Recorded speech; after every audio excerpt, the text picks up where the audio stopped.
নমস্কার বন্ধুরা। তো মনে হচ্ছে বাংলাদেশে পুরো খেলাই ঘুরে গেছে, যেখানে আমাদের ইউনিস চাচা এমন মারাত্মকভাবে ফেসে গেছে যে এখন তো ইউনিসকেও হাসিনার মতনই দেশ ছেড়ে না পালাতে হয়। আর এটা আমি বলছি না, বলছে বাংলাদেশের এই সো কল্ড ছাত্র নেতাদের একাংশ। রিসেন্টলি আপনারা জানেন কিভাবে এক ভারত বিরোধী জেহাদি ওসমান হাদিকে গুলি করে কেউ মেরে দেয়। এখন স্বাভাবিকভাবেই এই হত্যার পুরো দায় ওরা ভারতের ওপরে চাপানোর চেষ্টা করে, কিন্তু সাডেনলি গল্পে একটা নতুন মোড় নিয়েছে, যেখানে ওসমান হাদির ভাই ওমর বিন হাদি উল্টে দাবি করেছে যে ভারত নয় বরং বাংলাদেশের বর্তমান সরকার, স্পেশালি এই মোহাম্মদ ইউনিস এই হত্যা করিয়েছে।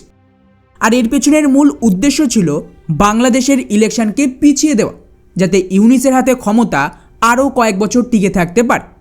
যারাও তাই ওসমান হাদির বড় ভাইয়ের তরফ থেকে খোলা হুঁশিয়ারি দেওয়া হয়েছে মোহাম্মদ ইউনিসকে, যেই হত্যার বিচার না হলে ওরা কিন্তু পাল্টা ইউনিসের উপরেও আক্রমণ করতে পারে, যাতে ইউনিসকেও বাংলাদেশ ছেড়ে পালিয়ে যেতে হবে, যেরকম হাসিনা দেশ ছেড়ে পালিয়েছিল।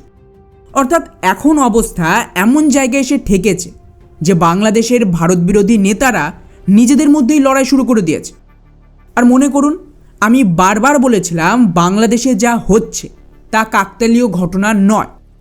এমনকি লাস্ট ভিডিওতে একটা লাইন তো স্পষ্টভাবে বলেছিলাম যে আগামী 1 মাসে বাংলাদেশে এমন এমন ঘটনা ঘটবে যাকে দেখে বাংলাদেশিরাই বুঝতে পারবে না এসব কিভাবে ঘটল, এবং এটা কিন্তু তার মধ্যে একটা ছিল। এই মুহূর্তে বাংলাদেশে এমনভাবে সমস্ত গুটিকে সাজানো হয়েছে যা গোটা দেশটাকে ডিস্ট্রয় করে দেবে।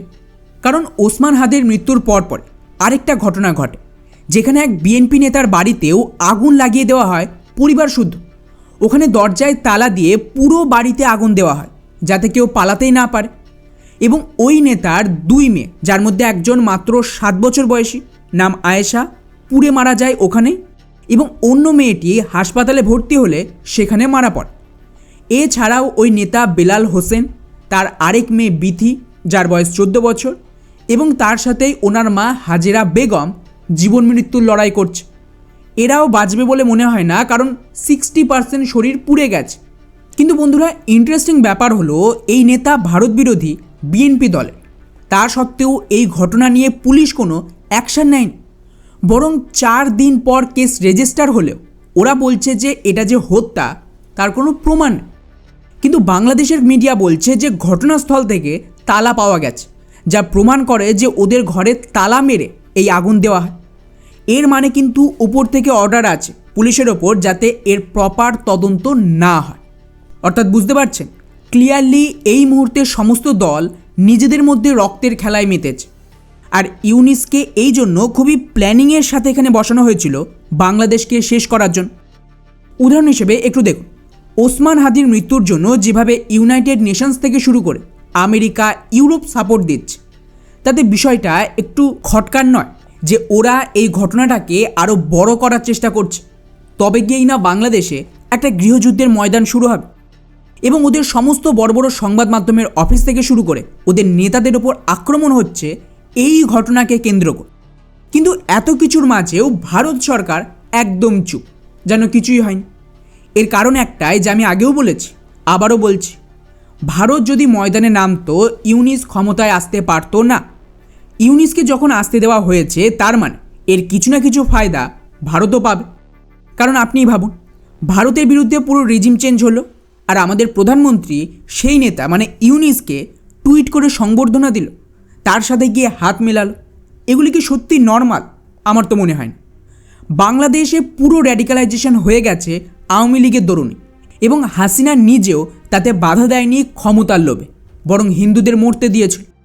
তাই ভারত হাত তুলে নেয় হাসিনার ওপর থেকে, আর আওয়ামী লীগের গদি চলে যায়।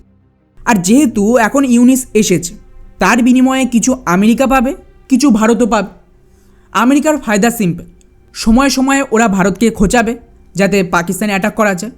অন্যদিকে ওরা বাংলাদেশকে লুট করবে, স্পেশালি ওদের পোর্ট দখল করছে, এবং সেন্ট মার্টিন দ্বীপটাও দখল করে নিয়েছে। অন্যদিকে ভারতের ফায়দা হলো ইউনিস দাঙ্গা করিয়ে ওদের যে গার্মেন্টস ইন্ডাস্ট্রি সেটাকে পুরো ধ্বংস করে দিয়েছে, এবং এই পুরো যে মার্কেট সেটা এখন ভারতের হাতে আসছে। এছাড়াও 2 দেশের সম্পর্ক এতটাই খারাপ হয়ে গেছে যে নতুন সরকার এসে সম্পর্ক ঠিক করতে হলে প্রথমত আমাদের শর্ত অনুযায়ী পুরো 10 কোটি 15 কোটি যত অবৈধ বাংলাদেশি রয়েছে তাদেরকে ফেজ ওয়াইজ ফেরত নিতে হবে এবং যত সুবিধা ভারত সরকার এত বছরে বাংলাদেশকে দিয়েছিল তাও কিন্তু নতুন করে নেগোসিয়েশন হবে না, যাতে এবারে ভারত নিজের ফায়দা মতন ডিল করতে পারে। আর দ্বিতীয় এবং সবচেয়ে বড় ফায়দা, যদি বাংলাদেশ অতিরিক্ত খারাপ দিকে যায়, স্পেশালি পাকিস্তানের সাথে যোগ দেয়, ওটা আমাদের এক্সপ্যানশনের রাস্তা খুলবে চিকেন নেকের জন্য। ফলে আমি বলবো যা হচ্ছে জাস্ট এনজয় করুন। হিন্দু কিন্তু হাসিনার আমলেও সুখী ছিল না, যার সবচেয়ে জলজান্ত উদাহরণ ছিল দুর্গাপুজোর সময় কিভাবে আক্রমণ করে শয়ে শয়ে হিন্দুদের মারা হয়েছিল। সেম কাজ এখনও চলছে, অর্থাৎ ক্ষমতায় যেই আসুক হিন্দু তো মরবে। কিন্তু এখন যা হলো তারপর হিন্দুদের সাথে বাংলাদেশের মুসলিমরাও মরছে, পার্টিকুলারলি তারা যারা এতদিন ভারতের বিরোধিতা করছিল। তাই এর থেকে একটু আধটু ফায়দা তো ভারতও লুটবে।